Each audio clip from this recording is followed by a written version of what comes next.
मैं खुशी स्वागत करती हूँ आपका Vijay Kumar my new classroom में। आज हम पढ़ने जा रहे हैं क्लास 12 की हिंदी की बुक आरोह भाग 2 के गद्य खंड का पहला पाठ है महादेवी वर्मा द्वारा रचित भक्तिन। इस पाठ में महादेवी वर्मा जी के जीवन में एक औरत आई उनके घर में काम करने के लिए। तो वह कैसी थी, उनका जीवन कैसा था, महादेवी वर्मा जी के जीवन में क्या परिवर्तन आया, उन्होंने इस पाठ के माध्यम से हमारे सामने रखा है। तो चलिए शुरू करते हैं। भक्तिन महादेवी वर्मा द्वारा रचित एक प्रसिद्ध संस्मरण है। उन्होंने इस रेखा चित्र में अपनी सेविका भक्तिन के अतीत और वर्तमान का परिचय दिया है। भक्तिन छोटे कद की थी तथा दुबले शरीर वाली नारी थी। उसके होठ बहुत पतले और आंखें छोटी थी, जिनसे उनका दृढ़ संकल्प और विचित्र समझदारी झलकती थी। वह गले में कंठी माला पहनती थी। अहीर कुल में जन्मी इस नारी की आयु 75 साल के लगभग थी। उसका नाम लक्ष्मी या लक्ष्मीन था, लेकिन उसने लेखिका से यह निवेदन किया कि उसे इस नाम से ना पुकारा जाए। उसके गले में कंठी माला को देखकर ही लेखिका ने उसे भक्तिन कहना शुरू कर दिया। अहीर कुल में जन्मी भक्तिन सेवा धर्म में अत्यधिक निपुण थी। लेखिका ने भक्तिन की कर्मठता, उनके प्रति लगाव व सेविका धर्म के कारण उसकी तुलना अंजनी पुत्र महावीर हनुमान से की है। लेखिका ने भक्तिन की कर्मठता, उनके प्रति लगाव व सेविका धर्म के कारण उसकी तुलना अंजनी पुत्र महावीर हनुमान से की है। वह विनम्र स्वभाव की नारी थी। भक्तिन का जन्म ऐतिहासिक गांव झुंसी में हुआ था। वह एक अहीर की इकलौती बेटी थी तथा उसकी विमाता ने ही उसका लालन पालन किया था। 5 वर्ष की अल्पायु में लक्ष्मी का विवाह हंडिया ग्राम के एक संपन्न गोपालक के छोटे पुत्र के साथ कर दिया गया और 9 वर्ष की आयु में उसका गोना कर दिया गया। इधर भक्तिन के पिता का देहांत हो गया, लेकिन विमाता ने देर से मृत्यु का समाचार भेजा। सास ने रोने धोने के अपशगुन के डर से लक्ष्मी को कुछ नहीं बताया। कुछ दिनों के बाद सास ने लक्ष्मी को अपने मायके जाकर अपने माता पिता से मिल आने को कहा। घर पहुंचते ही विमाता ने उसके साथ बड़ा बुरा व्यवहार किया। अतः लक्ष्मी वहां से पानी पिए बिना ही अपने ससुराल चली आई। ससुराल में अपनी सास को खरी खोटी सुनाकर अपनी विमाता पर आए गुस्से को शांत किया और अपने पति पर अपने गहने फेंकते हुए अपने पिता की मृत्यु का समाचार सुनाया। तब लक्ष्मी अपने ससुराल में टिक कर रहने लगी। भक्तिन को आरंभ से ही सुख नसीब नहीं हुआ। उसके एक बाद एक निरंतर 3 बेटियां उत्पन्न हुई। उसके फलस्वरूप सास तथा जेठानियाँ उसकी उपेक्षा करने लगी। सास के 3 कमाने वाले पुत्र थे और दोनों जेठानियों के भी पुत्र थे। धीरे धीरे भक्तिन को घर के सारे कामकाज में लगा दिया गया। चक्की चलाना, कूटना पीसना, खाना बनाना आदि सभी उसे करना पड़ता था। उसकी 3 बेटियां गोबर उठाती और उपले पाती थी। खाने पीने में भी बेटियों के साथ भेदभाव किया जाता था। जेठानियों तथा उनके बेटों को दूध मलाई युक्त पकवान मिलते थे, परंतु भक्तिन तथा उसकी लड़कियों को काले गुड़ की डली, चने बाजरे की घुघरी खाने को मिलती थी। यह सब होने पर भी भक्तिन खुश थी, क्योंकि उसका पति बड़ा मेहनती तथा सच्चे मन से उसे प्यार करता था। यही सोचकर भक्तिन अपने संयुक्त परिवार से अलग हो गई। परिवार से अलग होते ही उसको गाय, भैंस, खेत खलिहान और अमराई के पेड़ मिल गए थे।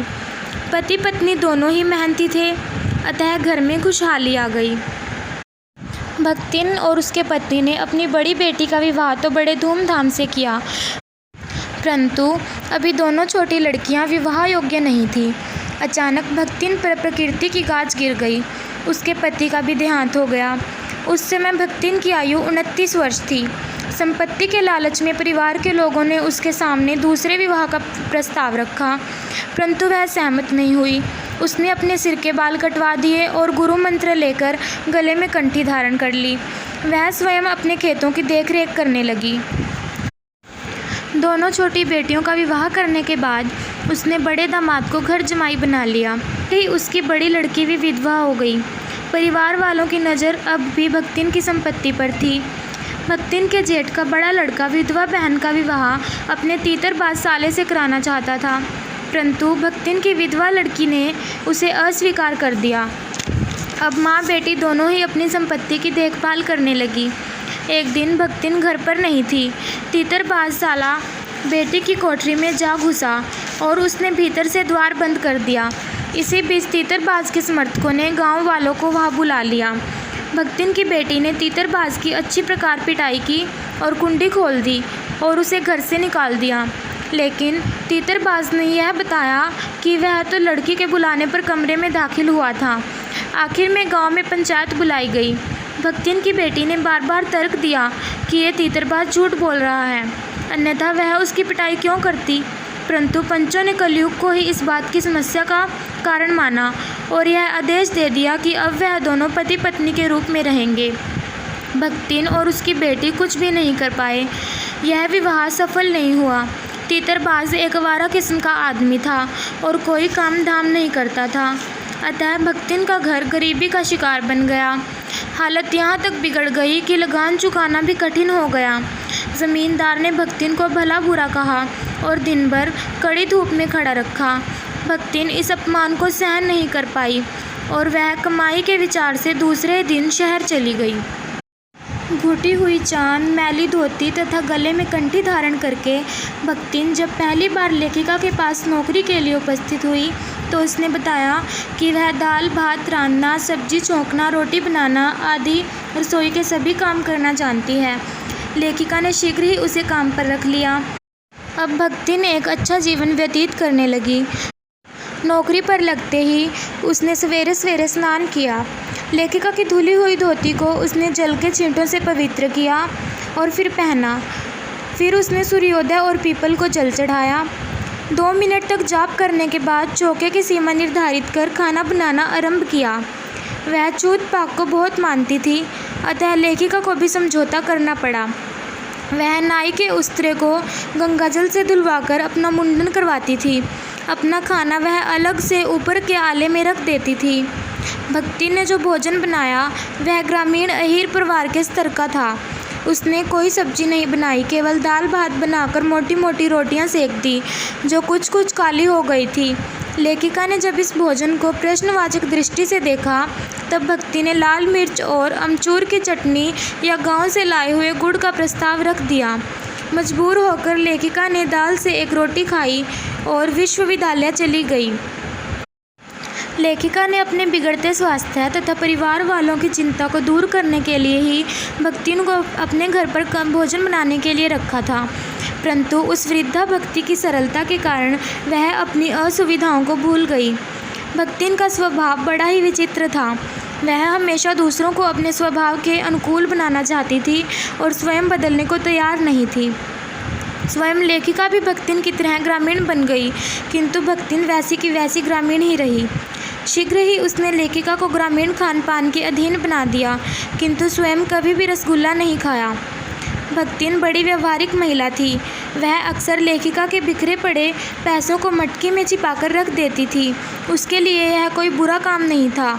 उसका कहना था कि घर में बिखरा हुआ पैसा टका उसने संभाल कर रख दिया है। कई बार वह लेखिका को प्रसन्न करने के लिए किसी बात को पलट भी देती थी। उसके विचारानुसार यह झूठ नहीं था। भक्तिन पूरी तरह से अनपढ़ थी। उसे हस्ताक्षर भी करना नहीं आता था। लेखिका ने जब उसे पढ़ने लिखने को कहा तब उसने ये बताया कि मालकिन तो हर समय पढ़ती रहती है, अगर वह भी पढ़ने लगी गई तो घर का काम कौन देखेगा। भक्तिन को अपनी मालकिन पर बड़ा गर्व था। उसकी मालकिन जैसा काम कोई भी नहीं करना जानता था। उसके कहने पर भी उत्तर पुस्तिकाओं के परीक्षण कार्य में कोई भी मालकिन का सहयोग नहीं कर पाया, परंतु भक्तिन ने मालकिन की सहायता की।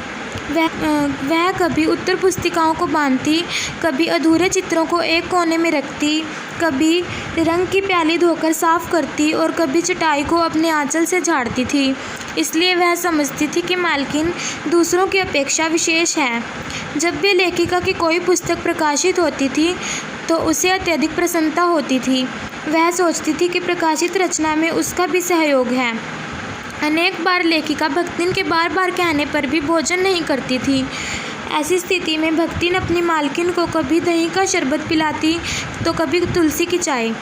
भक्तिन में सेवा भावना कूट कूट कर भरी थी। भक्तिन मालकिन के साथ जागती रहती थी। वह आवश्यकता पड़ने पर मालकिन को पुस्तक पकड़ाती या सही लाकर देती। भक्तिन देर रात को सोती थी, परंतु सुबह मालकिन के जागने से पहले उठ जाती थी। और वह सभी पशुओं को बाड़े से बाहर निकालती थी। भ्रमण के समय भी भक्तिन लेखिका के साथ रहती थी। बद्री केदार के ऊंचे नीचे तंग पहाड़ी रास्तों पर वह हमेशा अपनी मालकिन के आगे आगे चलती थी, परंतु यदि गांव की धूल भरी पगडंडी आ जाती तो वह लेखिका के पीछे चलने लगती।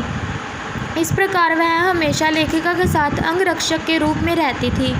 जब लोग युद्ध के कारण आतंकित थे तब भी वह अपनी बेटी और दामाद के बार बार कहने पर लेखिका को नहीं छोड़ती थी।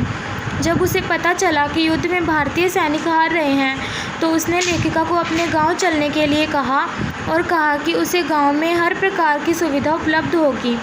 भक्तिन स्वयं को लेखिका का अनिवार्य अंग समझती थी। उसका कहना था कि मालकिन और उसका रिश्ता स्वामी सेविका का संबंध नहीं है। वह कहती थी कि मालकिन उसे काम से हटा नहीं सकती। जब मालकिन उसे चले जाने की आज्ञा देती तो वह हंसकर टाल देती थी। वह हमेशा छाया के समान लेखिका के साथ जुड़ी हुई। भक्तिन छात्रावास की बालिकाओं को चाय बनाकर भी पिलाती थी। कभी कभी वह उन्हें लेखिका के नाश्ते का स्वाद भी चखाती थी।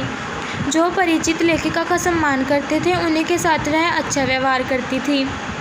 कवियों के प्रति उनके मन में कोई आदर भाव नहीं था, परंतु दूसरों के दुख से वह अत्यधिक दुखी हो जाती थी। जब कभी भी उसे किसी विद्यार्थी के जेल जाने की खबर मिली तो वह बहुत दुखी हो उठी। उसे जेल से बहुत डर लगता था, किंतु लेखिका को जेल जाना पड़ा तो वह भी उसके साथ जाने को तैयार थी।